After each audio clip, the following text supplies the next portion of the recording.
Hello everybody, welcome back to another video. So today's going to be a bit of a different one. So I'm going to be showing you a working version of Minesweeper that I made in Excel. Now if you want to download it for yourself, I'm going to be leaving a link to it in the description, and there's a lot of permissions and stuff you gotta grant yourself to actually make it work. So at the end of the video I'll also show you how to properly download it and make it work and all that. But without further ado, let's get into it. So, if you know Minesweeper, then you know that it's a game where you've got a bunch of squares like here on the on this board, and it either has a 1, 2, 3, etc., depending on how many mines are in the area.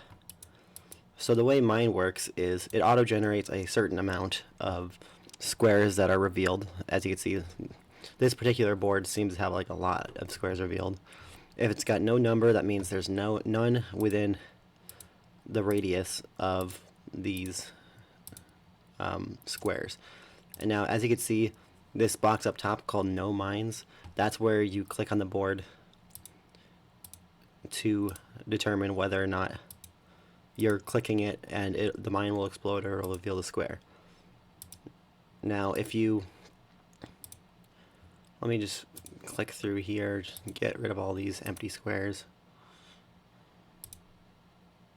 Okay, so as you can tell from this, there's going to be one anywhere around this, so there's going to be a mine here. So we go to mark mines, and it'll put a flag there. And as you can see, it updates our counter. There's 10 mines. I've marked one tile.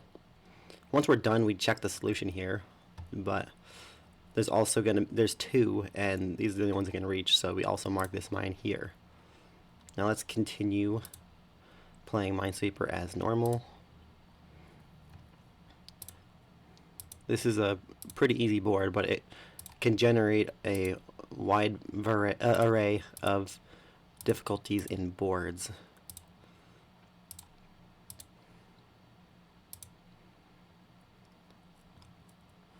Okay, so as you can see, this one right here obviously has to have a mine. And because there's a mine here, these two cannot have a mine. And now this one here, there's no mines around it besides that spot, so you gotta mark that one. Okay, so we need to have a mine here. And that means this spot is good.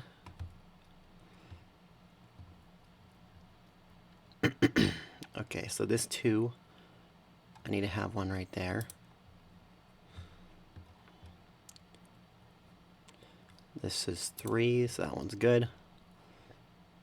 Okay, that's 4. 1, 2, 3, 4. So these 2 here have to be mines, which means this one is touching, so this one and this one both have to be good. This one has only one square left next to it, so we mark this one. This one is good. This one is good, which means we mark this one. That means we have 10 marked tiles, 10 mines. So we check our solution. There we go, we turn green. The whole sheet turns green if you win. Now if you want to reset the game, you click refresh game here, and you can see it has 15 mines now and different pattern of unlocked ones. You could refresh as many times as you want and get different mine counts: 18, 11, 17, 19.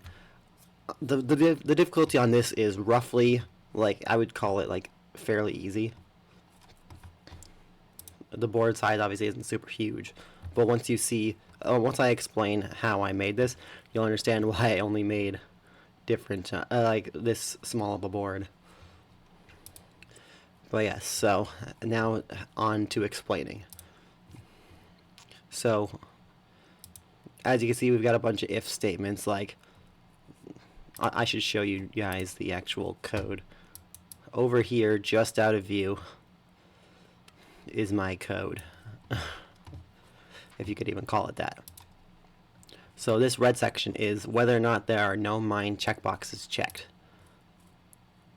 So the mine checkboxes are down here.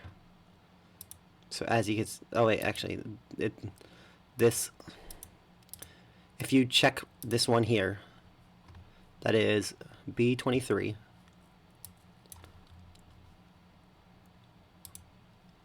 Oh wait, no, mine checkboxes are the explosive ones. Which ones have a mine for sure? Probably this one. Yeah. Okay. This one is J8.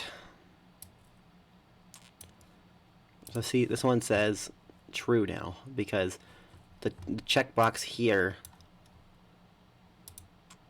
is associated with this box here.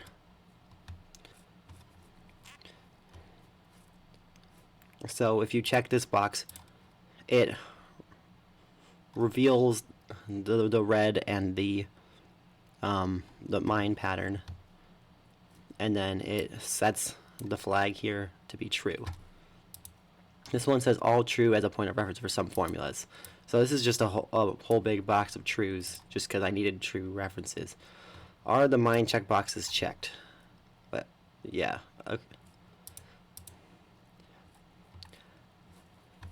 Okay, so this one is the B23, marking whether or not there are mines. That's what these ones are associated with. These true and false checkboxes are mostly for reference with other formulas. So like, literally all these boxes do. You check this box, it says this is true. So this box here is set to if it's true, it displays the word true. If it's false, it displays the word false, like if it's checked. But those are used in other formulas later. So you can see here, they generated patterns for the game. If it's 1, it's a mine. If it's 2, it is a safe space. If it's 2, it's a safe space. And if it's 3, it's a starting square. So as you can see on here, this whole pattern here is the starting pattern over here. These are generated with a random number, like 1 through 3.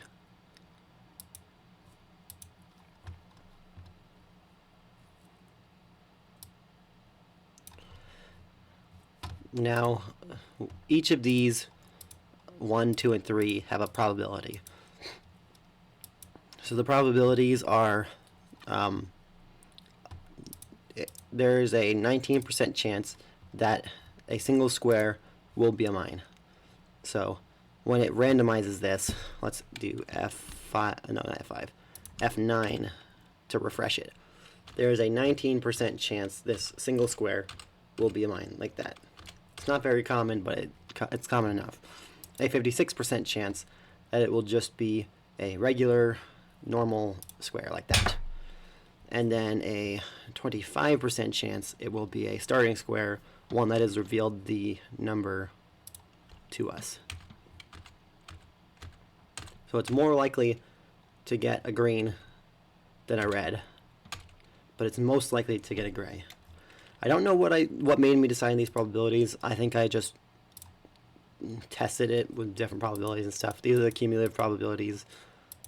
I don't really know how to explain these very well, but it's the actual numbers that they use for this formula. Like in the random numbers, the random between this and this, it's like these are the probabilities. Like if it's like between 0 and 0.19, if it's between 0.19 and 0.75, it's 0.75 and 1. It's hard to explain. I don't really understand, but I knew it enough to generate the probability of the squares. Now this one, this is just the win condition. Oh, don't do that. If you check the solution box here and it's a win, like everything it matches up correctly, then it'll change this value to 1. And if you change this value to 1, oh, no. If you change this value to 1, then that will make it, that will make the whole screen turn green, like you saw when I won the first time. Now these are my test, what are they called? The test pieces I had for bombs and flags. I used wingdings for these two. I didn't really like the look of the wingding ones. These are some like Unicode emojis, and these are like actual images that you can use. Like, I think these are just like images that I found in like some sort of default library. That's what I end up using as the final product. I use an image. So like, as you can see from the flags and the mines and stuff, let me find a mine. It like puts the image there. What these do actually is not even like, what it does is it reveals what's already there. So technically this red and this mine are already there, but this is just conditional formatting that allows it to show up. But anyway, let's go back to explaining things. 0 and 1 results for are the mines checkbox mine checkboxes checked to use in formulas. Okay, so this is another example of like trues and false depending on the checkboxes. Like the checkboxes are assigned to these numbers, and you just check them, and they're used in formulas. Compare if the mine checkbox is checked and if there's a mine on that square. So compare if the mine checkbox is checked. If there's so this one is used like if you check one of the top ones, if to say there's no mines, and if there's a mine on that square, it will turn into a 1, I think. This one, check the generated game pattern to see which squares are mines. Oh yeah, so this generates the mine patterns for the conditional formatting. Now, there's a bunch of conditional formatting. Let me see if I can find it. Manage rules for this worksheet. Okay, so yeah, if you manage to click, let me do this actually. Go back over here, refresh the game. Oh yeah, if you click a mine on accident, and then you want to see what the solution would have been, you click reveal board. It shows the whole pattern. Anyway, refresh game. You can also clear the boxes without refreshing the whole game. But if you say you have 14 mines and you don't finish the whole board, but you just want to guess without actually 1, 2, 3, 4, 5, 6, 7, 8, 9, 10, 11, 12, 13, 14. So if you want to just like guess which ones are mines without actually filling in the whole board, and you see your mine count and your mark tiles are the same, and you check the solution, I lost because obviously not all of these in this stupid little pattern are going to be mines. But if you win, it turns green. If you lose, it turns red. Let's refresh this. That's one of the conditional formattings we got in place. Manage rules in this worksheet. So win, lose. Oh yeah, this is the conditional formatting to turn the mine squares red. These are the conditional formattings based on the numbers that are generated to put the numbers in the certain colors. You might, if you don't know Minesweeper very well, you might not realize it, but these colors are the actual numbers that are used, the actual colors used in the Minesweeper game. I mean, there's just a bunch of conditional formattings and stuff like that, just all used to generate the colors and the numbers and stuff like that. But yeah, let me just show you this one. Clear boxes, it just clears it without refreshing the whole game. Now, if we compared this to regular Minesweeper, let me pull up Minesweeper. As you can see from this Minesweeper, this is like a This is a copy of like the original Windows Minesweeper from back in the day. It is kind of the same way as, like, you can see like the numbers look very similar. And you got the blue ones, the green twos. Oh, well, there's a mine. How do I reset this? There we go. Yeah, red threes, blue, dark blue fours. But yeah, like these are all the numbers that are associated with them. And if you look back at my my Excel spreadsheet, all of my conditional formatting, this worksheet, have the exact same colors. You got the blue, the maroon, the purple, red, green, blue, white, etc. all from the other things. Now, for most of you, all of that was probably pretty confusing, but suffice it to say, this is just, it's a lot of code stuff that a lot of people probably won't understand, but basically it just is an easy way to click checkboxes to make a working version of Minesweeper. Now, I couldn't figure out how to make it so you could actually click on the squares themselves, because it just, I'm sure you could do it in Excel using a lot of macros and stuff. I also use a lot of macros in here too. That's why the text boxes and stuff do as much as they do. But yeah, like there's a lot of macros involved, but I'm sure you could work even more if you used more macros and stuff to actually click the box and have it like reveal. But the one thing I couldn't figure out would be the right click to mark a mine. So I just figured using checkboxes was an easier method, because it's a definite input.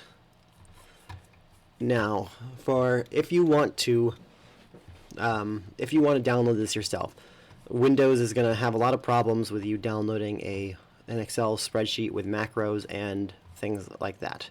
So now if you go up here to Files, go to Options, Trust Center Settings, go to ActiveX Settings, and then click Enable All Controls Without Restriction Without Prompting. That will allow it to run the ActiveX controls, aka the checkboxes. And then there are also macros, so you need to enable VBA macros, trust access to the VBA project model. I'm not sure if you need this, but I checked it anyway. So just enable everything macro and ActiveX wise so that it's fully allowed to do it. And even then, your project still won't like that. Don't save.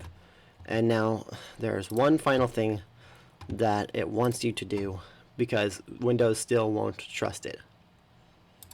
So if you right click on your Excel file, and then you go to let me try to, there we go, and then you go to Properties. I guess it doesn't have it here because I already allowed access to it, but when you download this file, there's going to be a little prompt down here that says something along the lines of like allow full access to this file or something like that. Like Windows wants to block this file because it's not trustworthy, and you're going to have to click the checkbox roughly here-ish, and then click OK or apply or whatever, and that's it. So if you want to download this Minesweeper for Microsoft Excel for yourself, so you could slack off while pretending you're actually working in Microsoft Excel, there's going to be a link to the Google Drive down in the description. And thank you for watching, and I hope you guys liked my neat little creation that I made. I made this quite a while ago, but as you can imagine, I was also slacking off while pretending to work in Microsoft Excel. And it took quite a long time, so I hope you guys enjoy and appreciate the complexity and the full integration of this Minesweeper game. Well, I'll see you guys next time. Please like, comment, subscribe, and let me know if you want me to try to make any other games in Microsoft Excel. Alright, see ya.